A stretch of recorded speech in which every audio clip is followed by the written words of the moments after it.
오늘은 2035 용인 도시기본 계획입니다. 경기 남부 중에선 용인을 뺄 순 없죠.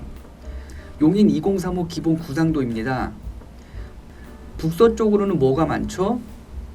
저게 바로 경부선인데 철도, 도로, 서울로 가는 길목입니다. 대표적으로는 수지 기흥이 있죠. 다음으로는 2015년 기준 자료이긴 한데요. 특이한 점은 용인은 다른 도시에 비해 가족끼리 같이 사는 사람들이 많습니다. 다음은 용인 인구 구조 그래프인데 나름 나쁘진 않습니다. 이것보다 더 심한 곳은 많죠. 역삼각형인 곳도 많아요. 주로 경제활동을 하는 인구가 가장 많은 것 같네요. 다들 아시겠지만 1인, 2인 가구가 늘어나고 있습니다. 이를 통해 우리가 알 수 있는 점은 출산율은 줄고 있지만 가구 수는 오히려 지금 증가하고 있습니다. 왜냐하면 다들 분가를 하기 때문이죠. 그래서 주택에 대한 수요가 여전히 많다고 생각하시면 되겠습니다. 다음으로 넘어가겠습니다. 용도 지역, 현황도인데요. 첫 장에서 보셨던 기본 구상도와 마찬가지로 북서쪽에 집중되어 있는 것을 볼 수 있습니다. 가운데 빨간색 부분이 용인 시청에 있는 행정지역입니다. 여기가 역삼지구라고 해서 개발 중에 있죠. 다음은 고속도로입니다. 다들 아시겠지만 일단 용인만 벗어나도 차량 통행이 조금 수월합니다. 차가 엄청 많이 다닌다는 얘기죠. 차가 많이 다닌다는 건 사람이 많이 다닌다는 거고, 사람이 많이 다니는 곳에 돈이 모인다 이 말입니다. 철도 현황입니다. 용인은 분당선, 신분당선, 용인 경전철이 있죠. 용인 경전철은 용인 한에서만 필요하고 주로 분당선, 신분당선을 이용하는데요. 근데 여기 GTX까지 들어온다고 하면 서울에서 접근성이 훨씬 좋아지겠죠. 하지만 GTX는 아직 완성분이 하나도 없기 때문에 좋은 결과가 나왔으면 좋겠습니다. 다들 출산율이 떨어진다, 아기가 귀하다는 건 다들 아는데 학교 수가 증가했다, 이건 좀 고무적인 현상입니다. 용인이 여러 방면에서 개발을 하고 있다는 뜻인데요. 다른 말로는 균형 발전을 하려고 한다 이 말입니다. 의료보건도 마찬가지죠. 2015년 기준이라 조금 애매한 부분도 있지만 그래도 좋은 소식입니다. 이번에는 경기도, 즉 상위권 발전 계획입니다. 각종 산업, 인프라 구축, 환경 친화적이 다 좋다는 말입니다. 이게 핵심인데 다의 공간구조 형성이다. 이게 핵심입니다. 서울이 1천만 이렇게 도시를 만들지 않고 예를 들어서 수지 10만, 동탄 10만, 기흥 10만 이런 식으로 각 거점 도시를 알차게 키우겠다는 내용입니다. 용인은 첨단 산업과 전원 휴양벨트를 동시에 구축하겠다는데요.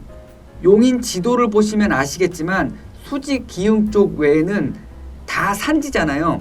용인 동부권역은 전원 휴양벨트로 만들겠다는 거죠. 보이시죠?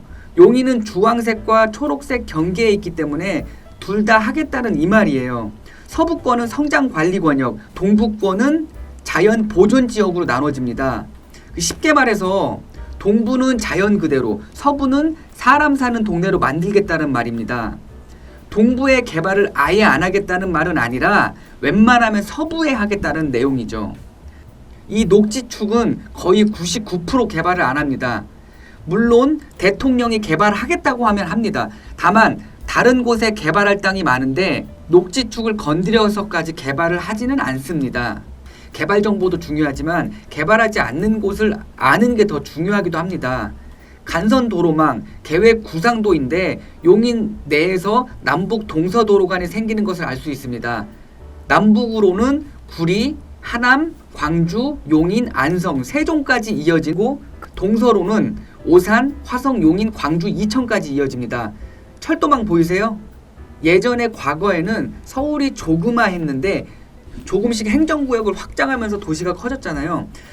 요즘 굳이 행정구역을 편입하지 않고 각 도시를 키우면서 그 도시가 마치 서울에 있는 종로구, 강남구처럼 하나의 구처럼 역할을 하는 것 같습니다. 지금 철도 계획을 보시면 서울을 기준으로 둥글게 만들어지고 있음을 알 수 있습니다. 넘어가서 용인 핵심 전략입니다. 쉽게 말하자면 먹거리를 만들어주겠다는 말입니다. 판교, 과천, 광교가 메인이긴 하나 용인도 죽전 디지털밸리 같은 연계를 하겠다는 거죠. 용인하면 사실 민속촌 에버랜드가 빠질 수는 없죠. 용인은 미래의 먹거리를 관광으로 포커스를 두었다고 해도 과언은 아닌데요. 관광 발전이 전략인데 도심, 레저, 농촌을 크게 세 가지로 나누어 구성했습니다. 사실 거의 대부분 도시를 저렇게 합니다. 특별한 건 아니에요. 하지만 어떻게 하는지에 따라 다르죠. 게다가 용인은 수도권에 있으니까 잘만 하면 확실히 수요를 가져올 수 있습니다. 미래는 우리를 즐겁게 해줄 그런 콘텐츠가 많은 도시가 살아남을 가능성이 높습니다. 그 말 그대로 자족형 도시죠. 이걸로 자세히 보시겠습니다. 그 수압 분석 아시죠? 용인의 강점은 다들 아시다시피 수도권입니다. 그 자체만으로도 강점이에요. 그 약점은 동부와 서부 간의 격차가 큰 거죠. 그리고 새로운 먹거리가 좀 부족하다는 것입니다. 그래서 해결책이 뭐냐? 공간 구조를 개편하는 것입니다. 과거에는 1도심 5지역 생활권이었는데 이제는 2도심 5지역 생활권이라고 하네요. 경부선 라인 쪽은 경제도심으로 용인 시청이 있는 쪽은 행정도심으로 나누겠다는 말입니다. 행정도심은 메인인데 시청 인근으로는 개발을 한다고 합니다. 지금 실제로도 지금 개발을 많이 하고 있죠. 그 외의 지역에는 5개 지역이 중심인데 포공 모형은 문화 관광을 위주로 하는데 유리는 축산 단지로 한다고 합니다. 이건 꼭 기억하셔야 될 것 같습니다. 남사 이동 쪽은 복합 자족 신도시를 조성하겠다고 하는데요. 양지 원삼 배감도 마찬가지입니다.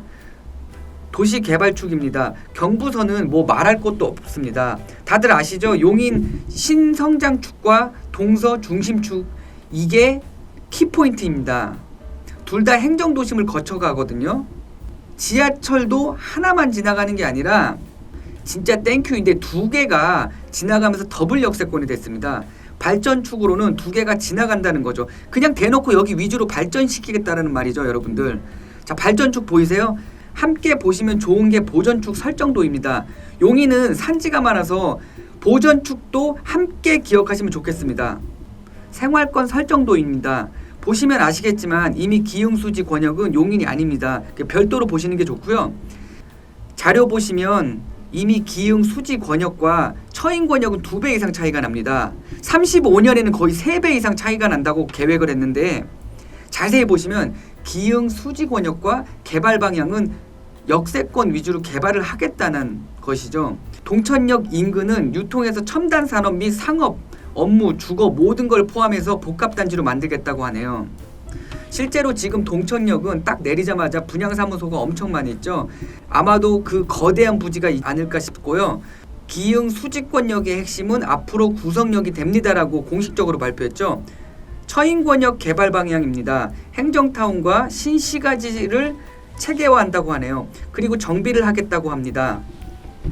핵심 사업으로 포곡, 모형, 복합밸리, 남사신도시 등이 있지만 아무래도 처인권역은 핵심은 단연 행정타운 인근이네요. 아무리 다른 곳에 개발을 한다고 하더라도 일단 행정도시 먼저, 그리고 그 다음은 나중에 이런 식이죠. 개발 가능지 분석도입니다. 잘 보시면 아시겠지만 이를 통해 우리가 알 수 있는 점은 용인은 지형적으로 균형 개발이 어렵다는 것을 알 수 있습니다. 게다가 북서쪽 기흥수지 권역과 행정도시는 거의 이어지고 있는데요. 이제는 용인의 핵심 사업을 중심으로 알아보겠습니다. 첫 번째로는 용인 GTX 역세권입니다. 여기를 소위 말하는 핫플로 만들어 보겠다는 말입니다. 앞으로 어떻게 바뀔지 기대가 되는 곳입니다. 용인의 먹거리로는 앞으로 관광을 추구하는 것인데요. 전략 사업까지 넣는 것을 보면 말이죠. 이제 도시 재생 권역입니다. 이 자료에서 경제도심과 행정도심으로 구분을 짓겠다고는 했지만 사실 수지, 기흥, 행정이 같이 한 권역이라고 말할 수 있습니다. 사실상 용인시도 알고 있는 것이죠. 용인시가 먹고 살아가려면 북쪽으로 몰빵을 하는 게 효과적이라는 걸요. 시가지 경관 현황 분석도 분석인데 여기서 보셔야 될 것은 이 개발 사업들입니다. 보시면 북서쪽으로 몰빵이 되어 있습니다. 산지가 있어도 일단 행정도심과 경제도심을 이끌 수 있게 만들고 있습니다. 공원 녹지축입니다. 보시면 가장 두께가 큰 쪽이 거의 절대적입니다. 이 축 방향으로 도시가 개발되지는 않죠. 이 공원 위주로 투자를 하시는 분들을 위해 참고사항으로 가져왔는데 용인시는 이런 방향으로 공원 개발을 한다고 합니다.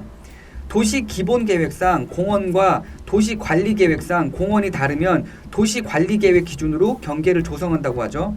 산업발전 구상도입니다. 이 축대로 기억하시면 좋을 것 같습니다. 관광 여과 구상도입니다. 용인이 지금 여러 방면에서 먹거리를 계속 구상하려고 하는 것 같죠? 이상으로 여기까지 용인시의 미래에 대해 알아봤는데요. 최근 용인에는 용인 플랫폼 시대 개발 사업도 보상이 얼추 마무리되어 가고 있고, 앞으로 용인이 여러 방면에서 개발을 더 많이 해서 자족형 도시로 만들 기능을 갖춰지고 도시 성장이 되면 좋을 것 같습니다. 끝으로 투자는 늘 신중하기 바랍니다, 여러분들. 네, 감사합니다.